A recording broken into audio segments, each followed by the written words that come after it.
E nossos queridos amigos Larry Johnson e o Coronel Wilkerson estão de volta conosco. O que o Irã está fazendo? Agora eles estão fazendo negócios com a China. Ei, Paquistão, quer que o petróleo saia? Claro, pague em yuan. Você nos dá nossos 10% e está livre para seguir. O mesmo vale para a Índia. Todo mundo tem que pagar em yuan. Coronel, aqui está o que Scott Bessent disse sobre a situação no Estreito de Hormuz e suas consequências.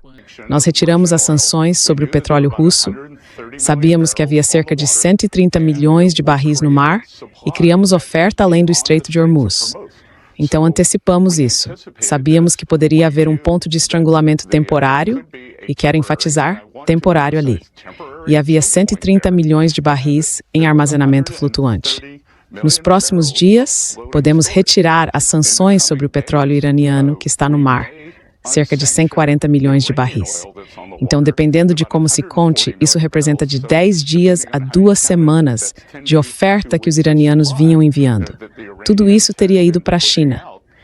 Em essência, estaremos usando os barris iranianos contra os próprios iranianos para manter o preço baixo pelos próximos 10 ou 14 dias, enquanto continuamos esta campanha.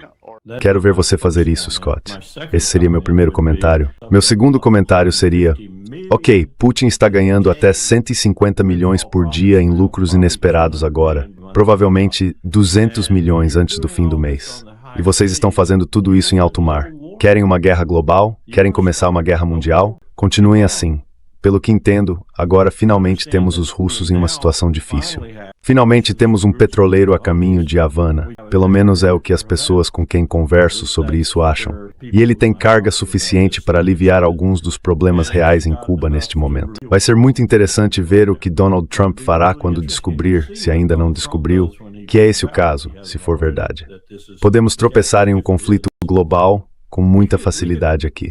Você se lembra daquele vídeo de 2 ou 3 dias atrás em que Scott Bessent foi interrompido e teve que sair do palco? Depois ele voltou, depois de ter sido contatado pelo presidente nos bastidores. Não sei se o presidente estava ali por perto ou se apenas ligou para ele, mas foi algo sem precedentes. Ele teve que se levantar no meio da fala e deixar o palco. E quando voltou, estava visivelmente abalado. Acho que isso aconteceu porque o presidente disse a ele que tinha acabado de falar ao telefone com Putin e suspendeu algumas das sanções, porque esse era o projeto favorito de Scott Bessent, as sanções contra a Rússia. Então isso está mudando tudo o que eles estavam fazendo, e eles estão jogando uma partida improvisada, com o destino do mundo em jogo, para lidar com a situação. Estamos nos arriscando a uma guerra que provavelmente começaria com submarinos espalhados pelo mundo todo. E a propósito, China e Rússia juntas igualam ou até superam a gente, em termos de submarinos nucleares, torpedos eficazes e submarinos a diesel silenciosos e furtivos. Alguém me perguntou outro dia, como eles poderiam enviar um submarino a diesel? Eu respondi, cara, você já olhou para as nossas campanhas no Pacífico, quando saíamos de Pearl? Íamos até o Estreito de Formosa, agora o Estreito de Taiwan, afundávamos navios japoneses e voltávamos. Aqueles eram submarinos diesel elétricos, cara. Eles têm grande autonomia. E a propósito, nós não temos nenhum desses. Nenhum sequer. Larry, o Donald Trump está fortalecendo o BRICS por dentro. Em certa medida, sim, mas eles também tiveram algum sucesso em tentar enfraquecer o BRICS. Ou pelo menos tiveram algum sucesso no início. Acho que isso está se revertendo. Sei que nosso bom amigo Pepe Escobar tem estado um tanto desesperado com o comportamento da Índia, mas a Índia realmente se colocou em uma situação difícil. O esforço de Modi para se alinhar com os israelenses, e na verdade, muito do que motiva Modi é apenas preconceito anti-muçulmano, faz com que ele atenda à visão hindu e odeie os muçulmanos. Mas agora isso está saindo muito caro, não apenas politicamente, mas também economicamente. O petróleo que a Índia comprava da Rússia a $55 o barril acabou. Agora está pagando pelo menos $90 o barril. Então, os custos de energia dobraram, o que significa que a taxa de inflação na Índia vai disparar. Quero dizer, a inflação global vai ser uma realidade para todos, com exceção, bem, até mesmo na Rússia. Mas isso não vai prejudicar a Rússia, porque, como disse o Coronel Wilkerson, eles estão nadando em dinheiro. Putin é o grande vencedor de toda essa desventura do Ocidente, porque eles controlam o petróleo, controlam o gás natural liquefeito, controlam grandes quantidades disso, além de fertilizantes. Eles são o maior produtor de fertilizantes. Agora, sabe, eles são a única garota no baile Sadie Hawkins. Eles escolhem com quem querem dançar e com quem não querem. E o resto do mundo tá todo alinhado dizendo: ah, por favor, me deixe ser seu parceiro. Exceto a Europa, até agora. Mas vai chegar a hora em que a Europa vai ter que ceder nisso. Você viu como Trump e sua turma cederam rapidamente à ideia de vamos usar sanções. Sabe, estamos sancionando a Rússia, estamos sancionando o Irã. E depois ainda disseram, sim, vamos suspender as sanções ao Irã para que eles possam vender petróleo. Então, isso não tem nada a ver com alguma ideia profunda de precisamos impedir o Irã de conseguir uma arma nuclear ou precisamos impedir o Irã de matar seus manifestantes. Isso é sobre dinheiro. E os Estados Unidos querem controlá-lo e estão perdendo o controle disso. Exato. E a Europa acabou de comprar todo o lote de GNL do Ártico Russo, o lote inteiro. Eles aprovaram uma lei em 2022, mas ela só entraria em vigor em 5 anos. Entra em vigor em 27 de janeiro. E eles já violaram o espírito dessa lei de qualquer forma. E ela disse, como é o nome dela mesmo, ela disse, bem, em janeiro vamos parar de comprar. Nem ferrando que você vai. Bem, eu me pergunto se a Rússia vai declarar força maior e dizer, não vamos vender para vocês. Temos outras pessoas que precisamos atender. Porque eles simplesmente, sabe, os malditos europeus acabaram de apreender outro petroleiro russo no Mediterrâneo. E eu não vejo os russos ficando de braços cruzados dizendo, ah, tudo bem, sem problema. Acho que eles vão fazer um grande alarde sobre isso. Sim, eu também. Acho que temos a possibilidade, pelo menos em alto mar, de esta guerra se ampliante. Larry, você, o coronel e eu estávamos conversando sobre o caso de Charlie Kirk, as várias sessões que tivemos, discutindo o que aconteceu. Finalmente, temos alguém que realmente tem algumas informações. Alguém que entende melhor, Joe Kent. Ele deu uma entrevista a Tucker Carlson e abordou o que aconteceu com o caso de Charlie Kirk. Aqui está o que ele disse. Charlie Kirk foi morto publicamente de uma forma muito horrível e nem sequer nos é permitido investigar o caso. Ele era um dos assessores mais próximos do presidente Trump e também se manifestou fortemente contra uma guerra com o Irã. Ele esteve no Salão Oval nos dias que antecederam a guerra de 12 dias. Eu não era particularmente próximo de Charlie. Ele foi muito gentil comigo quando eu estava concorrendo ao Congresso, muito solidário. Então, nós nos seguimos. A última vez que vi Charlie Kirk neste mundo foi em junho, na ala oeste, na escada. Cumprimentei-o e ele olhou nos meus olhos e disse bem alto, e é um espaço pequeno, você já esteve na ala oeste, é apertado. Ele disse, Joe, impeça-nos de entrarem numa guerra com o Irã. Bem alto. Ele estava focado e saiu andando, acredito que em direção ao Salão Oval.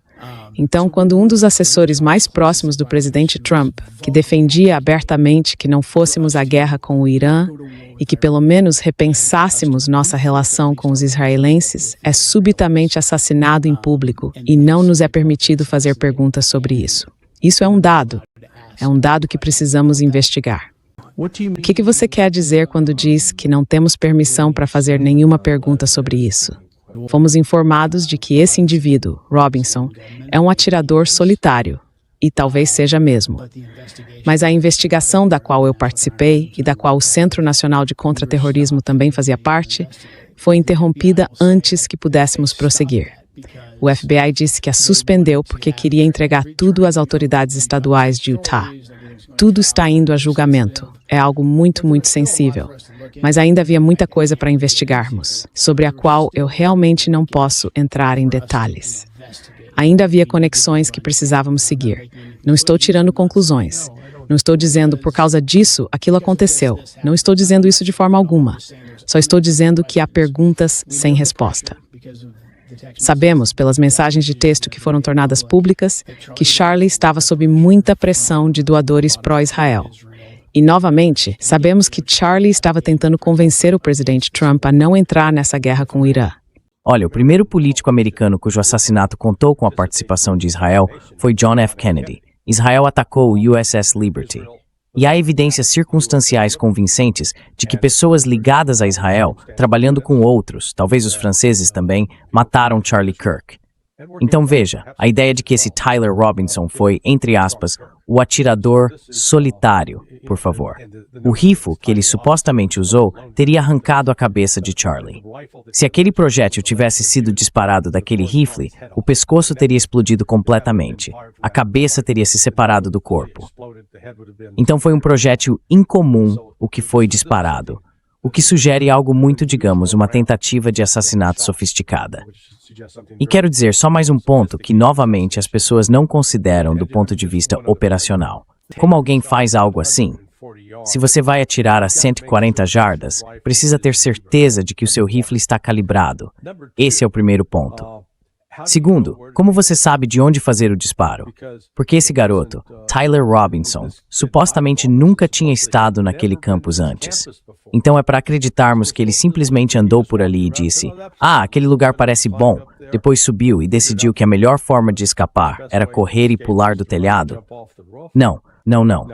Veja, em situações como essa, você faz vigilância antes, faz reconhecimento antes e monta um plano. Como você entra lá? O que precisa fazer para garantir que consiga colocar uma arma em uma posição específica? Como você foge? Qual é o plano de fuga? Robinson não tinha nenhuma dessas capacidades de planejamento. Essa foi uma operação sofisticada, do tipo que Israel é perfeitamente capaz de realizar. E eu diria que a única coisa que eles ainda não fizeram, semelhante ao assassinato de JFK, é que ainda não apareceu um Jack Ruby entrando na cela para matar Robinson. Só para encerrar esta sessão, ontem, Netanyahu disse algo sobre Jesus, comparando-o a Genghis Khan.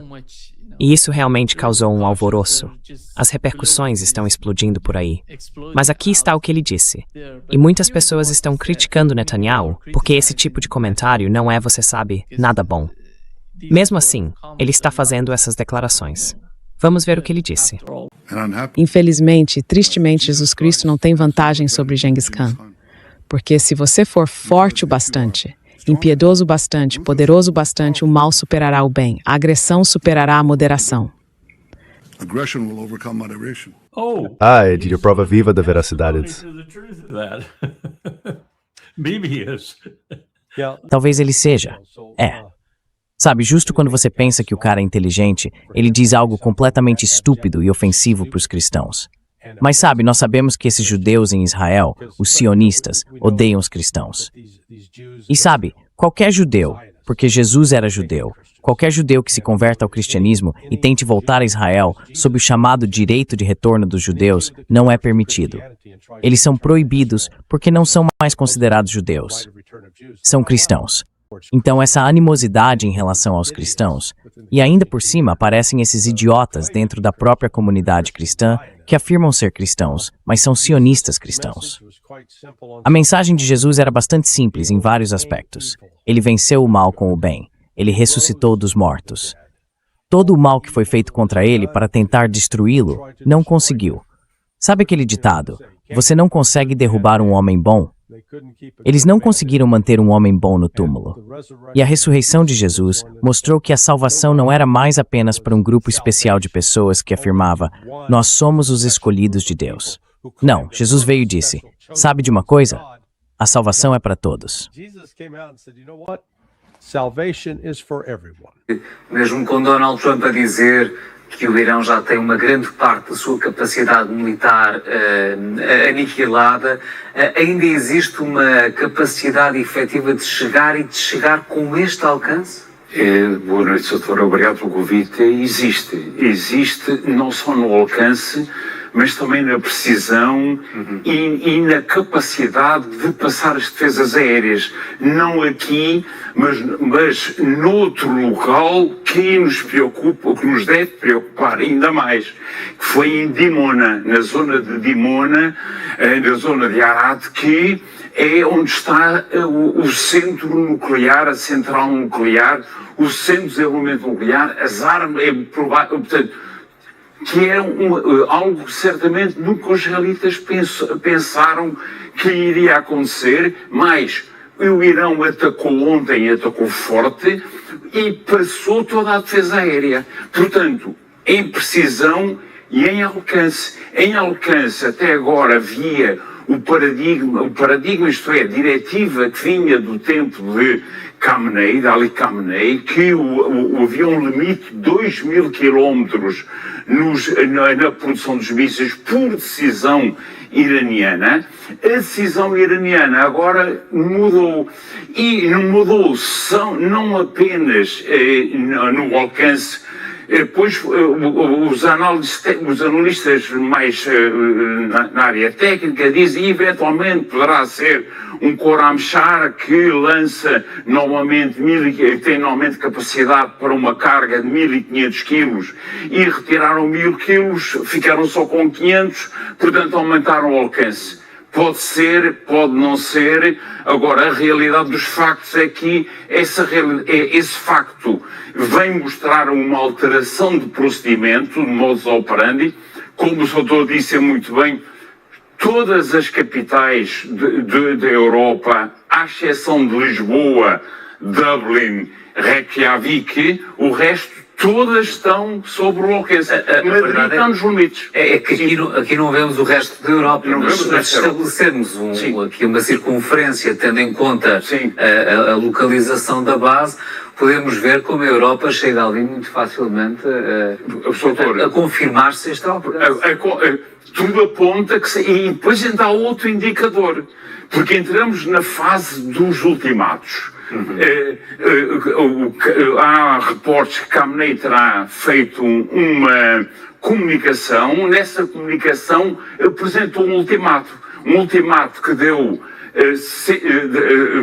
intimou os americanos a sair da região, deu 60 dias para o levantamento das sanções e exigiu compensações. Mas, como ultimato, pôs que se tal não se verificar, haverá consequências no âmbito político, económico, militar e, eventualmente, nuclear. Portanto, isto deixa-nos numa incógnita. Deixa-nos numa perfeita... Há uma coisa que prova, é que o Khamenei filho é mais radical que o Khamenei pai. Portanto, retiraram o Khamenei, puseram lá outro. Sabemos agora que Moqtada Khamenei era chefe de gabinete oficioso do pai, o que quer dizer que está dentro dos processos. Portanto, temos uma situação estratégica complicada. É natural que a NATO esteja preocupada, porque neste momento 4.000 quilómetros chega a Londres, chega a Paris, chega a toda a Europa, não chega a Lisboa. Madrid está nos limites, chega a todos os países nórdicos, portanto só fica Lisboa, Dublin, Reykjavik, das capitais europeias fora. O que é esta base de Diego Garcia do Reino Unido e o que é que pode ser a mensagem de tentar atacar este alvo em específico? Porque o dano não seria muito, mas há aqui uma dimensão maior do que o dano, efetivamente, não é? É uma base muito importante, Sr. Doutor. E é tão importante que o míssil foi abatido por uma embarcação do sistema Aegis, portanto, aquele sistema que os norte-americanos têm na Europa, fundamentalmente antimíssil para a questão estratégica, para a defesa estratégica em relação a um potencial ataque russo. Fundamentalmente, porque é que esta base é importante? Lembramos quando foi em junho aquele ataque de B-2, os norte-americanos deslocaram para aqui os B-2 e sabemos que o Reino Unido permitiu ou deu autorização aos Estados Unidos para utilizar esta base, alegadamente não a base de Chipre, por pressão do governo de Chipre, mas foi a partir daqui o posicionamento dos bombardeiros estratégicos. Isto permite duas coisas. Por um lado, os bombardeiros estratégicos, por outro lado, o apoio à esquadra. Porquê? Porque sabemos que a esquadra norte-americana deslocou-se para 1.100 km de distância da costa iraniana, já não tem o apoio que tinha no Bahrein, que era a base logística da 5ª Esquadra, onde a esquadra se reabastecia em todos os aspectos. Portanto, o apoio da esquadra no Índico é Diego Garcia. Sem Diego Garcia teria que ir aos Estados Unidos. Porque soubemos ontem que os Houthis, o Ansar Allah, informou que não permitem deixar, ou pretendem não permitir deixar passar navios americanos pelo Estreito de Bab el-Mandeb. Portanto, esta base é estratégica para os Estados Unidos, porque senão os navios tinham que ir aos Estados Unidos reabastecer. Portanto, tinham que, podíamos passar ou fazer a Rota do Cabo, ou então ir a San Diego, à Califórnia, para reabastecer. O processo torna-se difícil, porque hoje há novamente imagens de um F-15 israelita a ser abatido. Pode ser fake, pode ser inteligência artificial, pode ser real. Portanto, prova que os Estados Unidos não voam, portanto, tanto israelitas como americanos não voam livremente sobre o Irão. E já o F-35 norte-americano também foi atingido. Perfeitamente. Fez uma aterragem de emergência, ao que tudo indica, mas há essa capacidade. Há essa capacidade e é péssimo para o negócio. Pois. Péssimo para o negócio. Porque agora, doutor, tanto que ontem o ataque de Dimona, portanto, ao centro de desarmamento nuclear, não foi à central, não fizeram. Atacaram o centro de desenvolvimento, a parte teórica, onde estão os cientistas, etc. Atacaram a cidade de Herat, a povoação, a vila de Herat. Atacaram a povoação, não atacaram a central. Foi uma retaliação por causa do ataque israelita. Os israelitas dizem que foram os americanos, a Natanz, porque agora o passa-culpas, não é? Portanto, quando os mísseis hipersónicos iranianos passam a defesa aérea para sistemas que custam 1.000 milhões, é para a indústria militar, para a tecnologia militar norte-americana, e eventualmente esta defesa aérea é capaz de ser S-400 russo, o que para o negócio russo. Portanto, isto é também uma competição tecnológica, uma competição industrial, uma competição entre duas realidades, e em última instância é, digamos, como temos aqui vindo a analisar, a questão da mudança do paradigma geopolítico na região, no sentido de que a partir de agora só navegar no Golfo Pérsico os iranianos quiserem. E há aqui, digamos, vamos ver em termos dos ultimatos, Trump fez um ultimato. Vamos já fazer aqui um zoom nesta área para o Estreito de Hormuz. Trump fez este ultimato que já está a contar.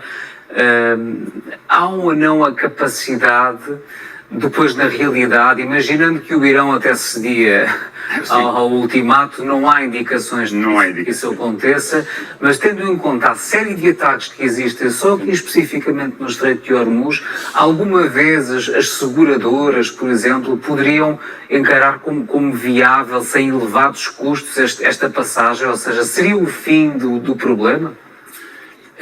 Doutor, o paradigma que está a ser agora colocado, a opção que está a ser colocada pelo Irão, é fazer, e dissemos-lo aqui inicialmente, como o senhor se recorda, que era não encerrar o estreito, mas fazê-lo, digamos, uma passagem criteriosa. Isto é, uma negociação por parte do Irão com determinados países, com correlação com as seguradoras, e uma passagem livre para os países que assumirem dois compromissos. Uma é adquirirem o gás, o petróleo em yuans, a segunda é pagarem a portagem aos iranianos. Portanto, a economia funciona de uma forma separada da política. porque há duas coisas que são globais e duas que são locais, não é? A política e a cultura é local, a tecnologia e a economia são globais. Portanto, qualquer que seja a realidade geopolítica da região, as empresas procuram uma solução para passar livremente. Quem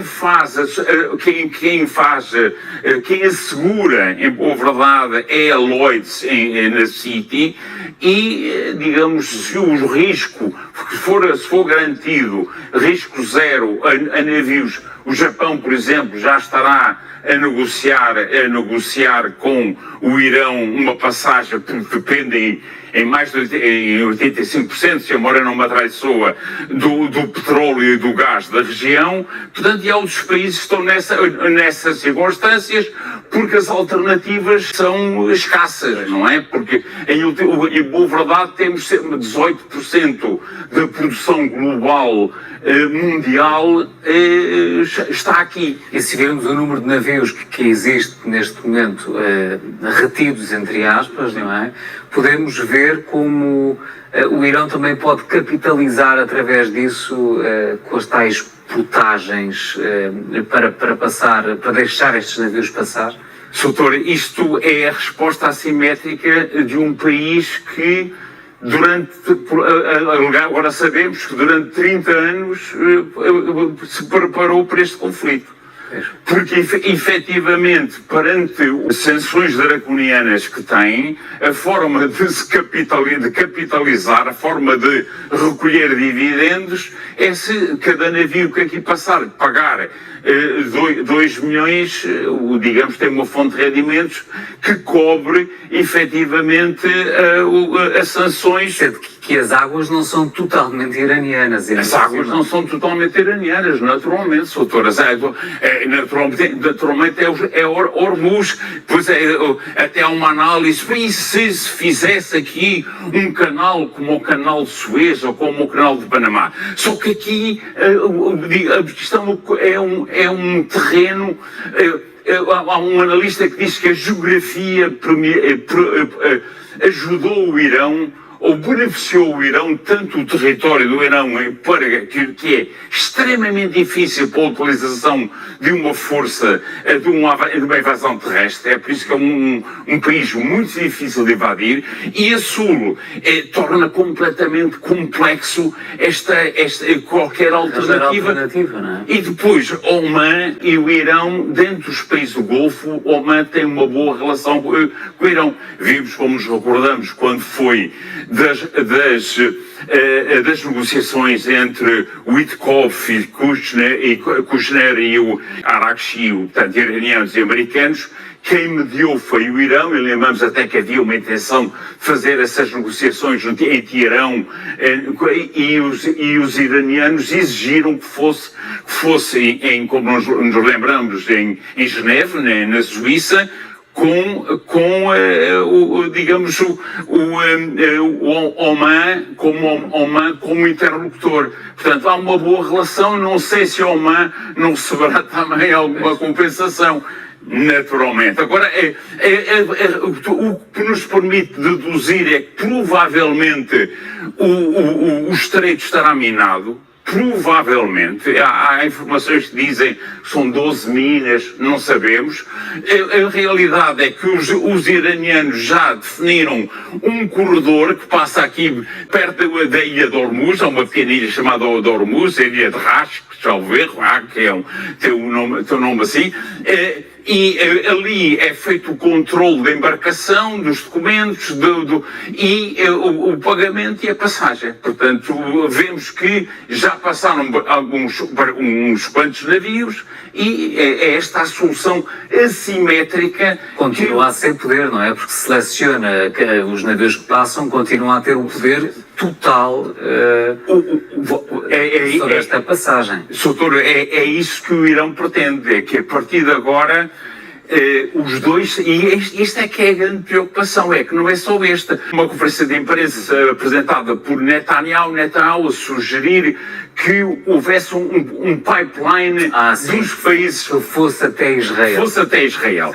É verdade, só que se o pipeline for para Israel, depois tem que fazer a rota do cabo.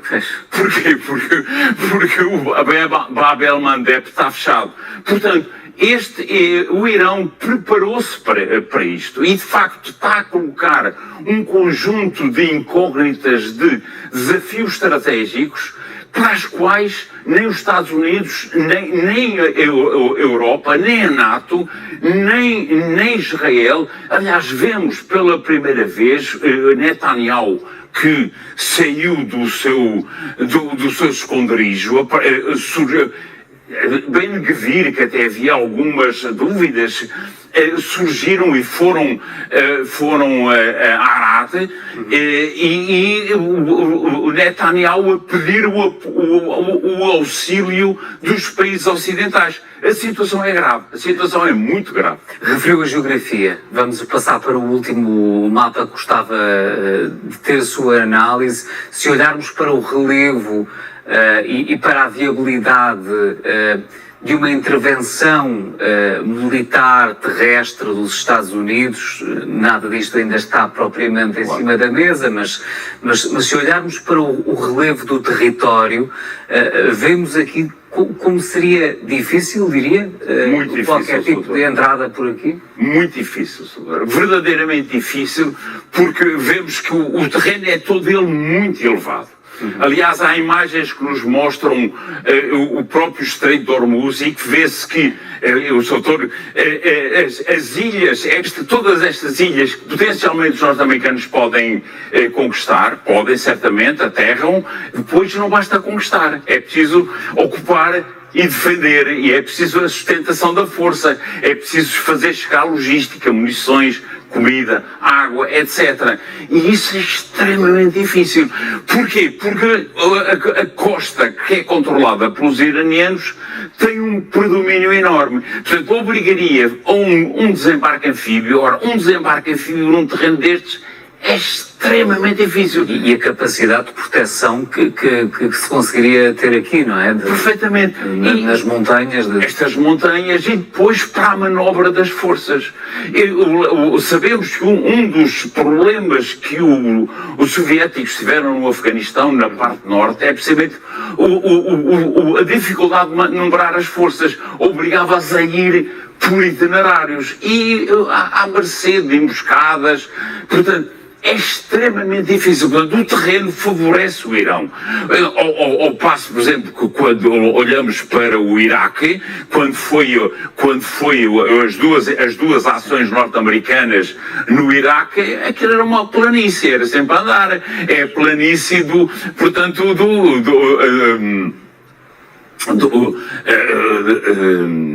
Sim, vemos aqui a diferença efetiva que existe no relevo do território. Perfeitamente, é a planície do Eufrates, é tudo plano, só a norte, no Kurdistão, é que o terreno é difícil. Aqui é extremamente difícil.